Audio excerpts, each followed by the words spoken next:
regret it. Get your curls percolated. Oh, me, get you some. Hey everybody, what's up? It's your girl Bondy Blue, and I am back for another 911 review season 2, episode 2, you guys. Let's get into it. So just like last episode, this episode started off with an earthquake, bitch. The ground was shaking. A 7.1 out here in these streets, all right? So we had 4 specific sets of groups of people that we were watching at the beginning of the episode, okay? Y'all with me? Y'all with me? All right, stay with me. Hit y'all with the Ray J right quick. Stay with me, all right? High school basketball players, football players, I don't know, but they're there with a coach, all right? And this one specific little black guy named Jeff. Him and his coach are there at this hotel, this really nice hotel. There's also a family at the hotel, a Caucasian, okay, mother and father, and 2 kids, a little girl named Kat. Specifically, remember, little girl named Kat, okay? Then this bitchy rich old woman with a dog, okay? Remember her dog. Then upstairs in the hotel, because this was all happening in the lobby and in the restaurants in the hotel. But we go upstairs to one of the rooms of the hotel where we have a Harvey Weinstein-like character going over business pitches with a female employee while he's in a robe with a t-shirt and his underwear on underneath. They get halfway through the conversation and he's putting his hand on her knee talking about taking a shower. And it's like, you disgusting fucking pig. Like, I'm going to have to remind you men to walk out of the door every day expecting no woman on earth to want to have sex with you. That's how you need to move in this world, okay? Okay? Especially you old greasy, nasty looking fucking men that don't nobody want but your wife. Okay, that don't nobody love but your mama, and she barely love your stinking ass. But you won't be out here telling women that you gonna ruin their careers if they don't give you no puss? Are you serious? It don't go down like that. And another thing, men, stop being so fucking desperate. They got so many women. We outnumber y'all. If one bitch won't fuck you, find some desperate girl who will. Okay? But thinking of every woman as some fucking conquest is just really, tiring for me. Especially in the confines of this hotel room with him and his thick little legs under that robe. I wasn't ready for that. Then the earthquake takes place, all right? Y'all, that means everybody is scattering all over the place. This building is falling the fuck over. The only thing that stops the building from collapsing completely was another structure next to it and the steel beams that were holding it in place. The only shit that's saving the building from completely collapsing. The little girl Kat was running after the old bitch's puppy. Okay, pun intended. And she got caught up and her dad was trying to get to her cat. As soon as he saw the water start shaking on the table, that man instinctually got up to go and get his daughter who was on her way to the bathroom. She went under a table with the dog, and then when he tried to get to her, she fell from under him, okay, and it was on another floor, and they couldn't hear her and they couldn't see her, and we don't know where the little girl at. God damn it, it's an earthquake. The Harvey Weinstein dude got pushed up against the glass. See, now the building is hanging like this, and he's right up against the glass with furniture, ottomans, bookcases, televisions and shit pushing against his body while this building is being like held up. Don't forget, gravity is going to eventually win. All right? So this is definitely gonna be a hard one for the crew to try to get in here and save all of these people, specifically the characters that we are rolling with right now. Now we get to the crew and they're experiencing their day before the earthquake, namely Eddie. Okay, we see Eddie with his cute ass dropping off his son, and he's disabled. His son, I don't know what you call that, like when they walk with on the things like the stilts. I don't even know what you call that. So I'm sorry. But if you watch the episodes, you know what I mean. But he seemed, disabled in his walking. Maybe he had like sclerosis or whatever that is where your spine be fucked up. I don't know. But he seemed like a very, very sweet kid. And you can see that Eddie really loves his son. And him going to this new school, he's probably scared of people like making fun of his kid and all of that type of shit. Like you could just see all of those emotions happening on his face as he drops this little boy off for school. I was just like, oh. Eddie is a single father, a fireman, and attractive. Can we say the bitches love Eddie and Eddie love the bitches? I'm just saying, about to create a new song for Eddie. Buck thought he was the one, but Buck, you're a selfish prick almost. Like, you know women want you. He's got this wounded single father hot thing going on, okay? In the military, I've seen so much. I'm bruised and wounded, okay? But I'm also a hero, bitch. Like, all of that wrapped up into one. Are you serious? Okay? His baby mama is fucked up, okay? Apparently, she's not in their child's life anymore, and I'm guessing that might be because of how difficult it was to take care of him. I'm not sure. We haven't gotten into all of that yet, but you can see that that's a storyline that we about to get into, all right? So Maddie, Jennifer Love Hewitt, yes, we're so happy that she's back on television. Because y'all know I used to love Me the Client List, and then it just went away and my feelings was so hurt. Anyway, so she's being trained by, you know, the dispatcher. She at the 911 call center. And the dispatcher that she's working with is very quick-witted and smart. And yeah, I liked him. All right? He's like, all right now, listen up. Everybody lies. All right? Gregory House, Dr. Gregory House told the truth when he said that shit. I was like, yes, for the House reference. And I'm also upset that she didn't know that that was a House reference. Like, how do you not know about Gregory House? Like, I don't, oh my God, you people who just read books and don't watch television as well, you suck, okay? Be more well-rounded. Thank you. So the dispatcher does a call, and then Maddie jumps on to do a call, and this guy is talking about he can't breathe. He might be having an allergic reaction, but he's in a parking lot in a car. And she didn't even ask him what type of car he was in, what level he was on, nothing like that. So how are they supposed to find him before he dies, okay? So the guy takes over, the dispatcher. He takes over, and he tells her that she was so busy going through her checklist of things because she's a former nurse that she forgot to ask, you know, what color car he was in. And by the time the paramedics would have got there, he might have been unconscious or dead.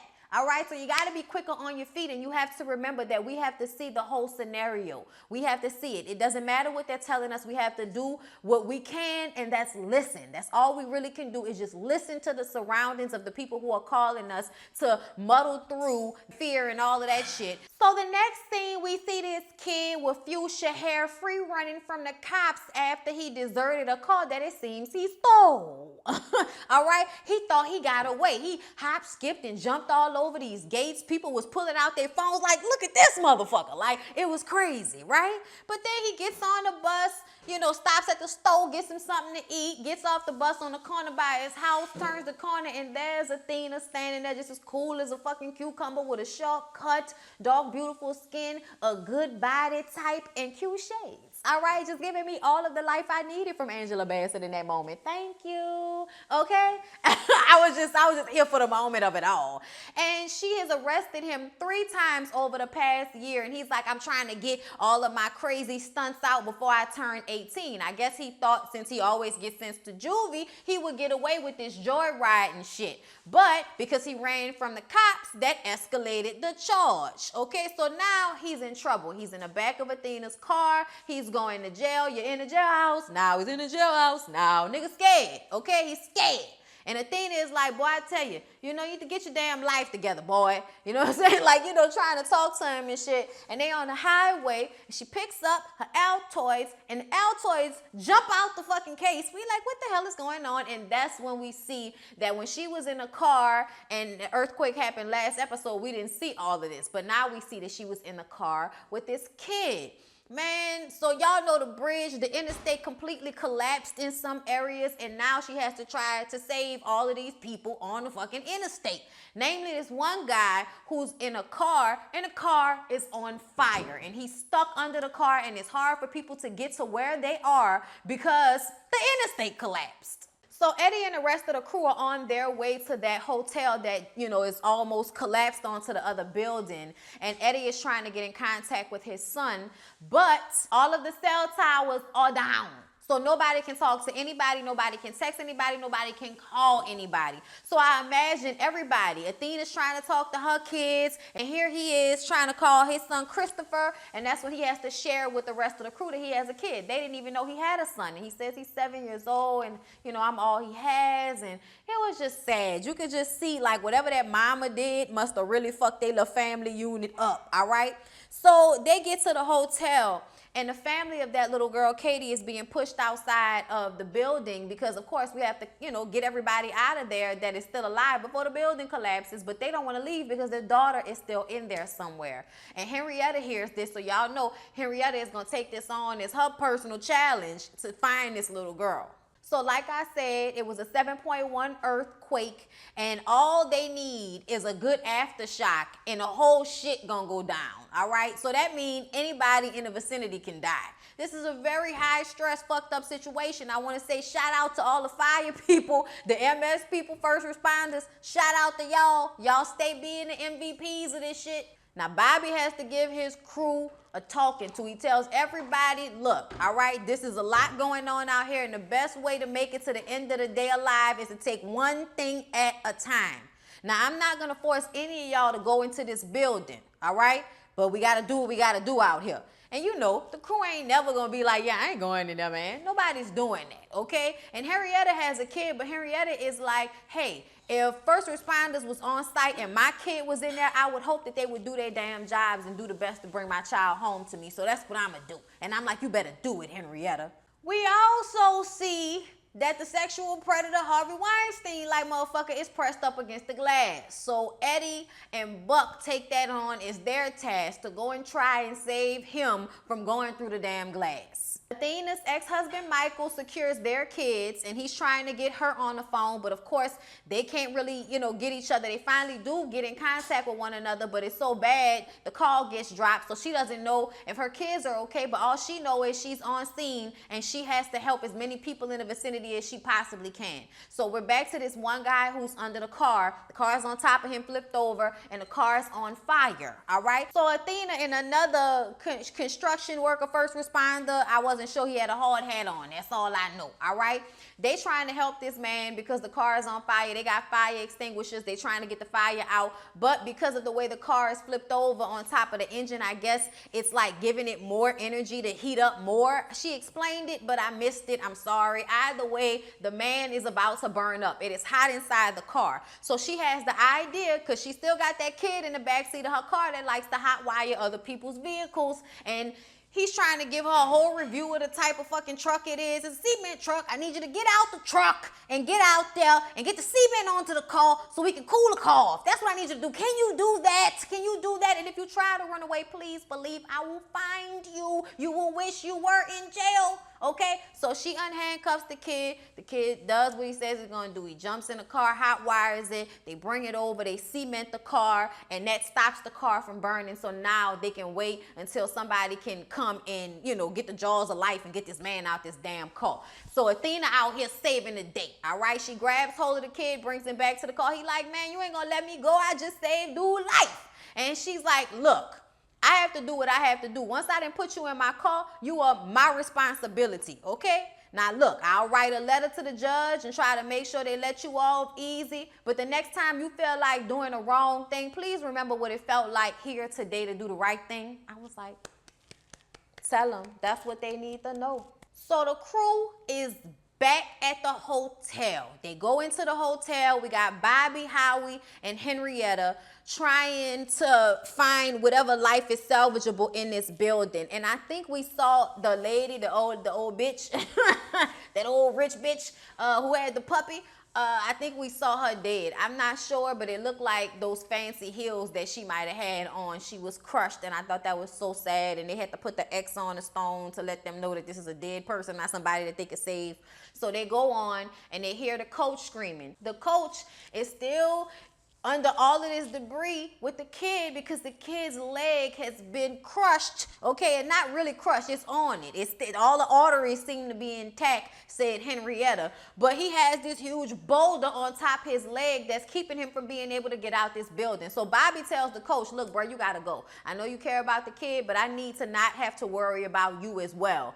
And he's like, this is like a son to me. He was like, I love you, kid. And then he ran off. And I'm like, that was the good thing to do, Bobby, okay? He was Bobby. I think that was his name on Romeo and Michelle's high school reunion. I peeped it. No, it was Billy. She was so in love with Billy. Billy played her dust. Told her he was going to dance with her at prom, and then got on his motorbike and went off into the stars and the moons and shit with his old bitchy girlfriend. Y'all remember that? Did y'all ever see Romeo and Michelle's high school reunion? All right, anyway. So, yeah, he had to leave so that they could try to save the kid. And they tell the kid, look, bruh, you have one or two choices here. We can either put you under, cut your leg off, get you the fuck out this building, or we can try to put some air, that's like an air pressure thing that they was gonna put under the boulder to try to get it to lift enough to get his leg from under it. But the only thing about that is this whole shit can crash down on us with any false move, okay? So it's a scary situation. And the kid says, you know, I could live without my leg, but I couldn't live knowing that I could have saved my leg. So if y'all down, I'd like option 2. All right, and they down. So they get it in there, and they get the air pump thing, and they pump in the air, and the shit is lifting up, but shit is starting to shake, and dust is starting to come down, and rocks are falling and shit, and we don't know if we all gonna die right now. But Bobby won't let it go. Bobby said just a little bit more, just a little bit more. He gets it, and they pull his leg from under it. They wrap him up, and the kid was like, you know, giving them the whole hoorah like they do, I guess, whenever they play ball and shit. I was just like, oh, man. So they got the kid out, thank God. I don't know if he gonna really be able to play like that, you know, with that leg being smashed like that, but you know, bones heal. We shall see, all right? Hopefully. He still got a life out here. He about to get scouted. You know, that's his life. That's his livelihood. This is what this man been working for his whole life, and now his leg might be shattered. That's some scary shit. Either way, when they rushing him out the building, the parents to the little girl, Katie, start to scream saying that he was on the same level as our daughter. Have y'all not found our daughter? So let's pop over to Eddie and Buck. So Eddie and Buck finally worked their way up the 6 or 7 flights that they had to go up to save sexual predator and his employee, right? And as soon as they get in there and he tells the lady, hey, stay right there, I'm gonna come and get you. Buck goes over and ties a rope around her, and then Eddie tries to go for sexual predator. All right, sexual predator says that, you know, I don't mean to be rude or anything like that. I don't mean to be insensitive, but fuck all of that women and children first bullshit. I'm about to fall through this fucking glass. Get me out of here. And that's when she lets it be known the situation that he had put her in while she was in there. You disgusting fucking pig, okay? Trying to sleep with me, trying to get me to shower with him, okay? And then Eddie is like, come on, man. Get with the times. Can't be out here sexually harassing bitches anymore. Grow up. He was like, fine, I'm a fossil, okay? I'm an old fucking relic. Save my life, bitch. Oh, you know, he about to go through the glass. But then they get that aftershock, bro. That aftershock was a motherfucker. The aftershock cracked the glass some more, and sexual predator went straight down into that shit. Splat. Okay, splat on the ground. That's what you get for being a bad person. At least on this show, that's what you get for being a bad person. During the aftershock, we see Hen fall through the floor, you know, down under some more floors or something like that. And she had found that little girl's shoe and was yelling, Katie, Katie, Katie. But now we don't know if Hen is going to be okay. She trying to find this little girl. We don't know what's going on. We still ain't heard nothing from the little girl. The dog didn't bark. Some telling me they're dead. I hope not. Okay, but you know, if the dog was alive, the little girl might be alive because they were so close together, she was holding on to the dog, and the dog would have been barking or something. You know, I feel bad about this. Okay, next episode, we're going to be scared to our fucking life watching to make sure that Hen is okay. All right? Then the lady, the employee that Buck had tied his rope around, when the building started to lean some more, she fell out the fucking window. So Eddie is trying to pull her ass up from dying and being splat. You know, just like the sexual predator, she probably fall right on top of the motherfucker. And we know that's not where she wants to be. All right?